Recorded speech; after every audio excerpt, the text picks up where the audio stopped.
What is up, everybody? My name is Cole. I'm a part-time real estate investor, full-time legacy airline pilot, and a part-time military instructor pilot. The beard is gone, and I'm getting ready to go to training for the transition from the 737 to the 777. So it'll be my first wide-body jet. The 7.3 was awesome, but I'm just making a quick video to talk about that, talk about what's happening this week, because a lot is happening. Yesterday, I closed on a property, two of them actually, right here. They didn't give me a digital statement this time, so I didn't have a chance to scan it, so I'll just give you the rundown.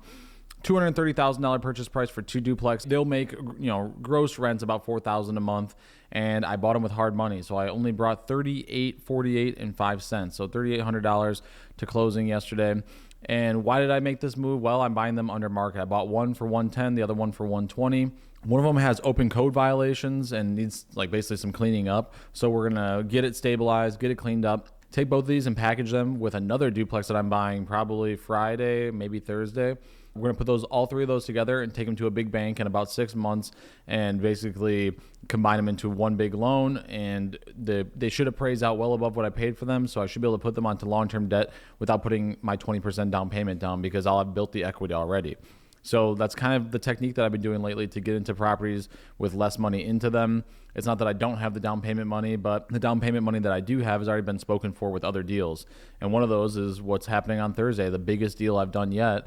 20 units, $1.4 million purchase price. Not the cheapest deal I've ever gotten. It's a good deal, I think. It's a good long-term play. And what I did was I sold off a bunch of 1900s rickety old duplexes and traded them into some 1950s brick buildings that I can set and forget, basically, for a long period of time. Try to get the rents up, grow the NOI, the net operating income, cash out refi, sell them, whatever the case is. But it's through a whole 1031 exchange. So obviously I'm going to make a video about that one.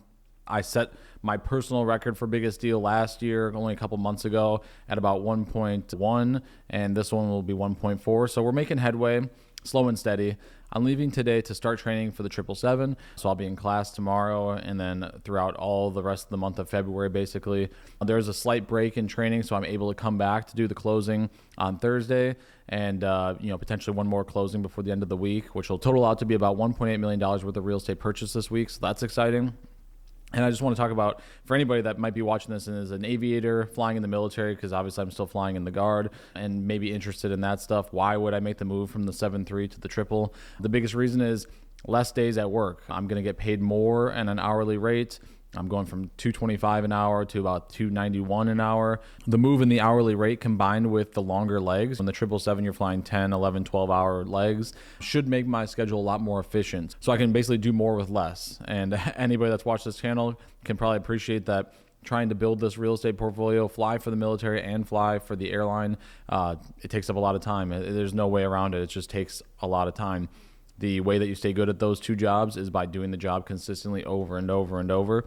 And there's no substitute for that. There's no AI that can do it for me at this point. Probably coming soon. I'll probably lose my job before long. But there's nothing that will do that for me. So I have to dedicate the time to that. But I also want to dedicate time to real estate. So if I can make the same amount of money that I do now in the 7.3, flying 90 hours a month in slightly less hours and longer, more efficient trips, then that makes a lot of sense to me. That's the reason for the move. It's going to create kind of a pain for this month because I'm going to be gone at training. But the benefit of that is on the back end, it should create a lot better quality of life for myself and my family and everybody that is close to me, so I can be around more and be more present for actual life instead of just, always gone at work one way or another. I love working. I'm a workhorse in a lot of ways, but I do want to be able to balance that a little bit better. And I hope that as I get more rentals, that will continue to slide that direction until ultimately my goal one day with maybe 1,000 units is to make real estate my full focus, and I'm not flying at all, except for maybe for the Guard. That's the long-term plan. Now, to quit the airlines, I would need a lot. It's just, that's the way it is. 18% direct contribution to your 401k, what they're paying you hourly, plus all the incentive pays and all the soft pays that we call it, the per diem and the training pay and all this other stuff. When you combine that all out and add it up over the course of a 30-some year career, in my case about a 35-year career from this point right now, I've already been there for 3 years. Looking at that, it's hard to justify leaving. I mean, I've only met one other entrepreneur while I've been flying the 7.3 who kind of wants to do the same thing, but being able to justify that with that kind of job is really, really hard. So it's a blessing. I'm not going to complain about it by any means, but it is the reality of things. I try not to talk too much about the aviation stuff, but that is a huge part of my life. So if any of you are interested in that more, drop a comment and let me know if that's something that interests you. I've literally been staring at a poster on my wall, just practicing the procedures for this 777 before I actually get in front of any of the actual hardware, and trying to memorize limitations and things like that. There's a lot of kind of front end work that I try to do to make my life a little bit easier while I'm there, but I'm gonna bring my camera. I'm going to try to do some videos while I'm there. They're probably not going to be that great. None of my videos really are that great, I guess, but they might even be worse than these ones. So, bear with me on that one. But I want to document all that and talk to you about the real estate stuff while I'm there. But it's just a reality of my life that I also have other jobs to tend to, and I try to leave them separate. You don't really see much of that on this channel, but that's what I'll be up to. We got a bunch of deals closing. I was doing the math, and as it sits right now, it should be over 100 units by the end of next month. So I'm really excited for that. That's been a goal that I've been looking for like almost a decade now. So I'm really excited to document that and show you guys what gross rents look like on 105 units. I think it will total out to be. There's 20 units that are kind of up in the air right now, but there's 105 units that are for sure going to happen.